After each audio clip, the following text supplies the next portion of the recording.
I am so excited. It is officially fall. And today I have 10 fun and creative ideas for transforming common thrift store finds into one-of-a-kind home decor.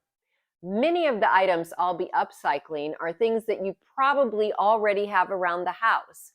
Things like picture frames, a candlestick, and a storage box, to name a few.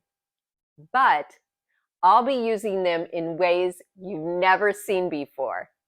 I think I really came up with some unique ideas this week, and I can't wait to show you. So let's get started. For this first project, any kind of wood storage box would work, but I chose this large fake book box because I knew the wood was thin and would be easy to cut through. I printed out a candle silhouette and used spray adhesive to attach it to the front center of the box lid. I was planning on cutting out this candle shape with my jigsaw, so I drilled a few holes inside the shape to give me some starting spots for the saw blade. As you can see, while I was cutting out the shape, the faux leather was not securely glued down, and so much of it came loose and tore off while I was sawing. I was not expecting that, but I told myself it was a happy accident, and I used my orbital sander over the top of the box to remove any remaining loose pieces of leather and to give it a more distressed look. My original plan was to paint the box, but I decided to go in a different direction and decoupage over the bare wood with vintage book pages. I tore the pages into smaller pieces and strips, and then to adhere them to the book, I brushed Mod Podge over the wood and on the back of the paper, and then smoothed out the paper with my fingers. Once the bare wood was completely covered, I mixed together a little antiquing wax and Mod Podge and brushed this mixture over the paper to give it a darker aged appearance and to seal and protect the paper. I thought the paper edges were looking a little too perfect, so I used a metal spatula to scrape away bits of paper along the edges to give it a more distressed look.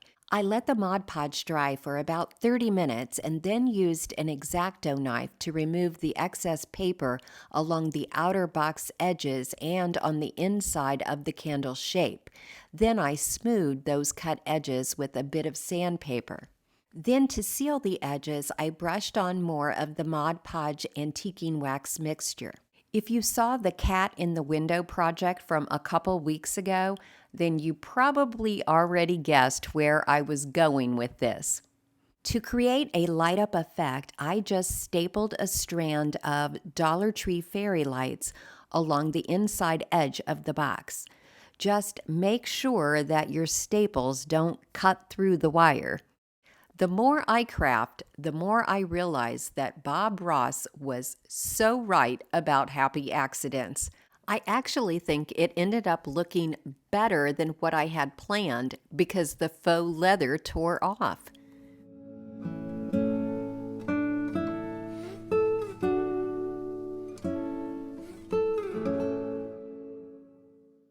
You can always find an 8x10 picture frame at even the lousiest thrift stores. I found this wood black one for $1.99. I love stories and poems associated with Halloween, like The Legend of Sleepy Hollow. I found these copyright-free silhouettes and uploaded them into my Cricut design space and sized them to fit in my 8x10 frame. After weeding out the black vinyl, I applied clear transfer paper to the creepy tree and adhered half of it along the right-hand edge of the glass and cut off the other half and set it aside. Next, I applied clear transfer paper to the horseman and adhered him under the tree. Then I applied the remaining half of the tree to the left edge of the glass. To create a subtle textural background, I tore a sheet from a thrifted pad of art paper and used glue stick on the cardboard back of the frame to adhere the art paper. Then I cut off the excess paper along the edges. Next, I uploaded a vintage image of the first page of The Legend of Sleepy Hollow into the Print to Size app. This allowed me to adjust the size of the poem to fit perfectly between the vinyl silhouettes.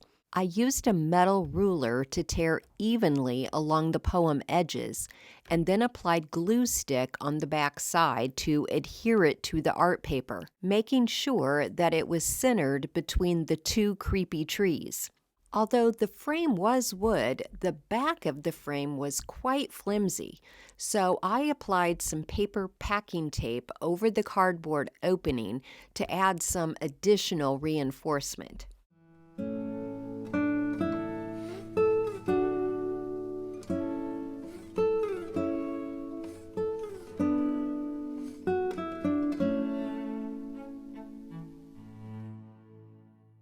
Candle stands and faux plants and flowers are also readily available at most thrift stores. I had thrifted this faux ivy plant not for the ivy, but for the metal orb underneath. So my first job was to remove all of the cheap-looking ivy. It took a minute, but it was well worth the effort. At the same Goodwill where I found the orb, I also found this oversized candle stand. I wanted to join them together, but first I needed to unite the color of the two pieces. I decided to try staining the candle stand with antiquing wax. I wasn't sure if this would work, but I thought it was worth a try. I brushed the wax on, let it sit for a few minutes, and then dabbed away the excess. I was really pleased with the outcome, and this was so much easier than painting. To attach the orb, I needed to remove one of the metal prongs at the bottom. This can easily be done with a jigsaw, reciprocating saw, or angle grinder. Next, I popped out the metal candle cup from the top of the candle stand. Then I drilled a hole in the center using a drill bit the same size as the orb's remaining prong. I added a bit of Gorilla Glue in the hole and then inserted the orb's prong into the hole. I needed to tap it into place a few times with a hammer because it was a snug fit. I had recently picked up a fall garland at Goodwill, and at the time I thought that I would remove the gourds and use them on their own, but I thought I would wrap it around the orb just to see how it looked, and I actually really liked it. Most of the vines were stretched out, so I twisted them around a dowel rod to make them look like little ringlets. And then to add some additional texture and color, I cut up some stems covered in little seeds and used a little bit of florist wire to wrap them over some of the brown vine. And then to give the illusion that the vines were growing from the center, I hot glued some Spanish moss in the bottom middle of the orb. For a final touch, I pulled a little bird from my stash and hot glued him to a leaf near the top of the orb.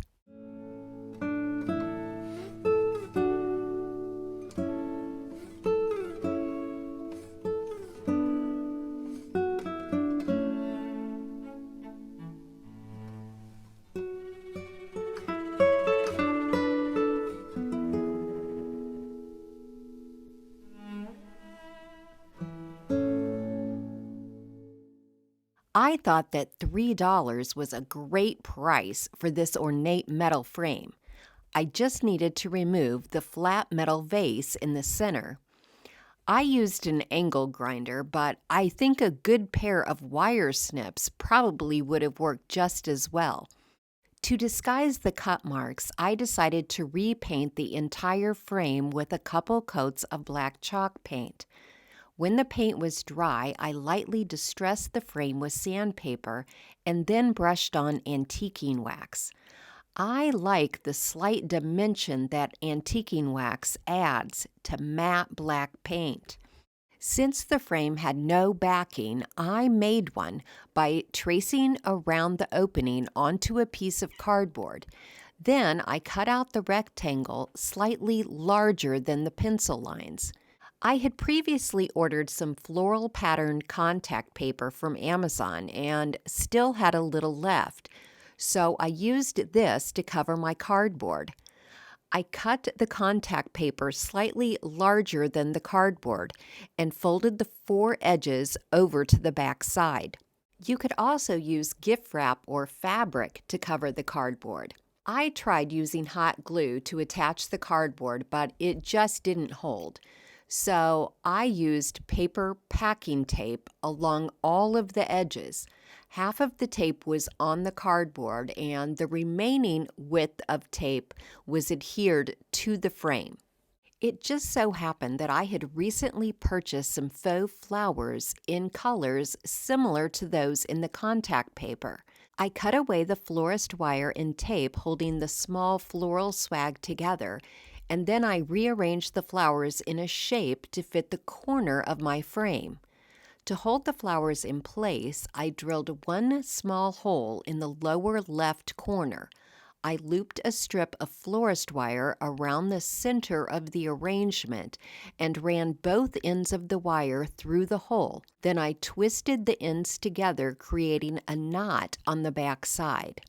I think this has a really elegant look, and no one will guess that the artwork is just cardboard and contact paper.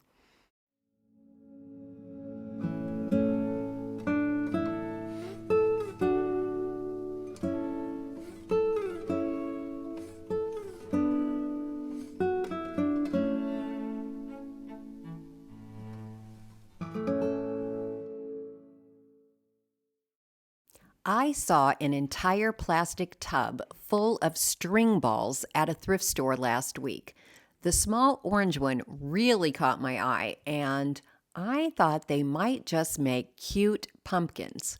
The cardboard spool in the middle was closed on one side but open on the other, so I filled the spool full of small pieces of styrofoam. To create a stem, I cut a piece off of a tree branch and inserted it into the styrofoam, and then I stuck in a few faux leaves too. To create ribs for the largest ball of string, I added 4 strands of jute, pulling it across the ball of string and then gluing both ends of each strand inside the spool opening. Since this spool was larger, I first hot glued a long stick inside the spool, and then I added a plastic bag before filling the rest of it with styrofoam. I added some leaves and then began hot gluing some Spanish moss around the sticks. If you've watched very many of my videos, then you know that I think more is more. So, of course, I had to add some additional embellishments to these string pumpkins. And because I'm cheap, I just pulled pip berries and flowers from old thrifted floral arrangements. I found a little owl in my stash and hot glued him to the top of one of the balls of string. And I glued a Dollar Tree butterfly sticker to the orange pumpkin.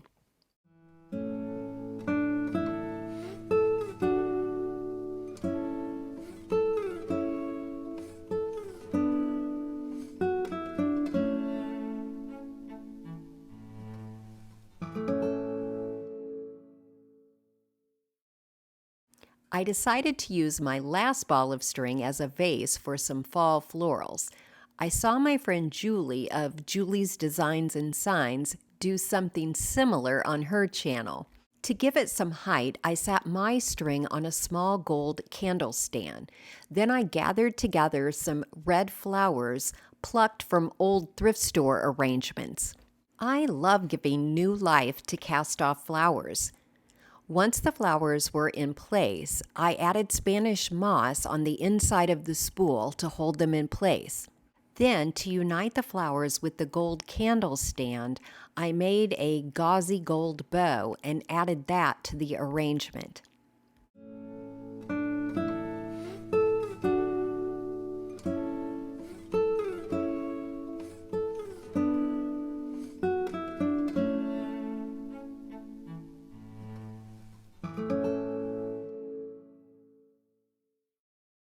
I picked up this rusty kerosene lamp at Goodwill for under $3, which I thought was a steal.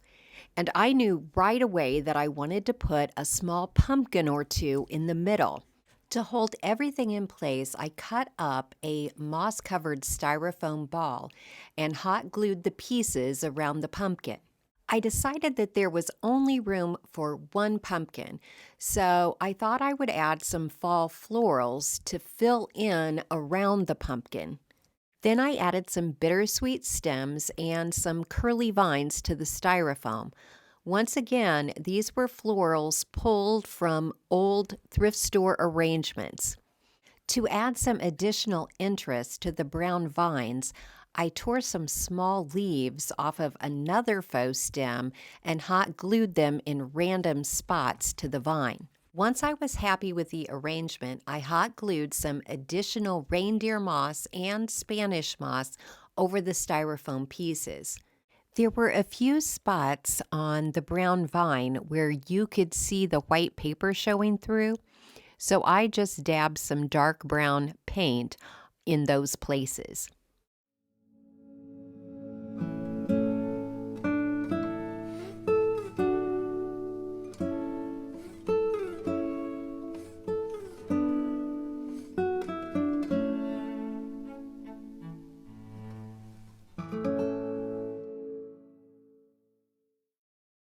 Although I find glass cloches at my thrift stores quite often, today I'm going to use the $5 plastic one that I bought at Walmart last week. I'm also going to be using one of the Dollar Tree skeleton salad tongs. To begin, I used a pair of miter shears to cut one of the arms at the joint to make it shorter. I wanted the arm to have an aged, dirty look, so I painted it with black chalk paint and then used a paper towel to dab some of it off. Then I repeated this process, only using antiquing wax the second time. To attach the arm to the cloche base, I first drilled a small hole in the plastic base. Then I drilled a small hole into the bottom of the arm bone. Next, I just placed a small screw on the underside of the cloche base, screwing through the base and into the arm. It's actually quite sturdy. Next, I hot glued various types of moss to the base surrounding the arm, and I also glued a faux vine to the bottom of the arm bone and twisted it up around the fingers. I know some of you don't like Halloween decor, but if you like dark academia style, this is something that could be left out year-round. So let's add some pretty elements to it. First, I cut out a Dollar Tree transparent butterfly sticker. I just used the top layer, and I glued it to one of the fingers. I glued some fake leaves to the vine, and I added a couple of tiny dried flowers growing out of the moss. I chose some purple flowers to match the purple butterfly.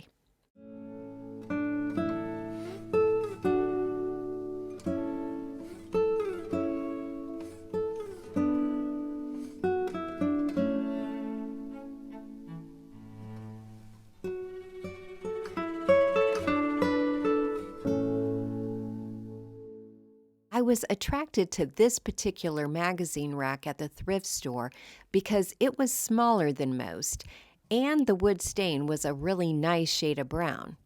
I just needed to sand off the checkerboard pattern that had been painted on the front. Rather than trying to match the stain, I decided to paint the front of the magazine rack with some off-white chalk paint. I took my time around the edges to keep the paint off of the stained sides. Then when the paint was dry, I just lightly distressed it with 220 grit sandpaper. Since I wanted to use this magazine rack in the kitchen, I decided to apply an IOD transfer from Mio's pages. I chose the root vegetables for their autumnal colors. I cut the image into a few smaller pieces so that I could spread them out a bit more. Plus, they would be easier to apply that way. Just position the transfer in the spot that you want it, press it down, rub over it with the supplied plastic tool, and then peel off the backing. They are so easy to use.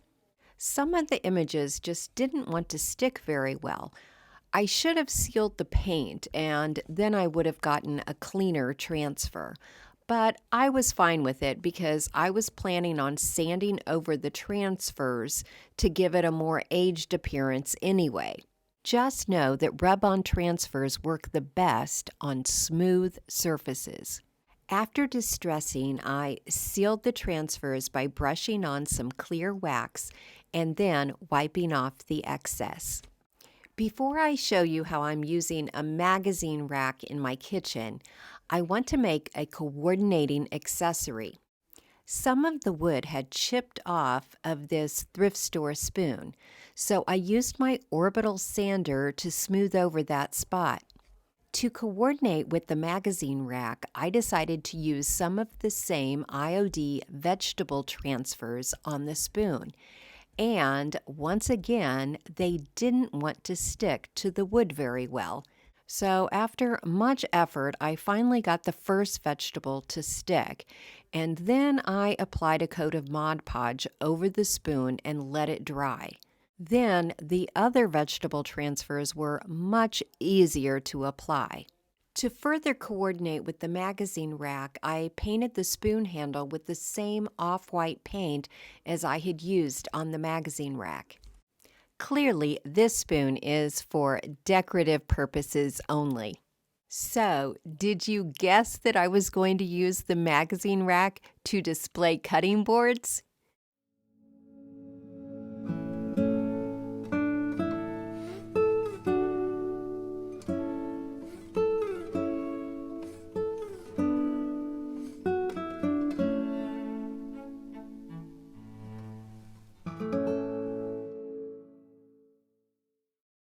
I see bags of potpourri with decor orbs at the thrift store all the time. This ball of grapevine was looking pretty sad, so I decided to cover it with something free: acorn caps from my yard. If you don't have an oak tree, I can almost guarantee that your neighbors will be more than happy if you pick up the acorns from their yard. I cut the stem from the caps and just began hot gluing them to the grapevine ball and gluing the sides of the caps together when possible. Once the ball was completely covered, I took little bits of moss and hot glued it between the caps, any place there was a gap. Since I wanted to be able to hang this ball, I created a big loop with a long strand of Dollar Tree burlap ribbon and hot glued the ends into a gap between the acorn caps. And of course, I had to add a bow to dress it up a bit. This was such a fun and easy project. Now I'm wondering, what else could we use to cover old grapevine balls?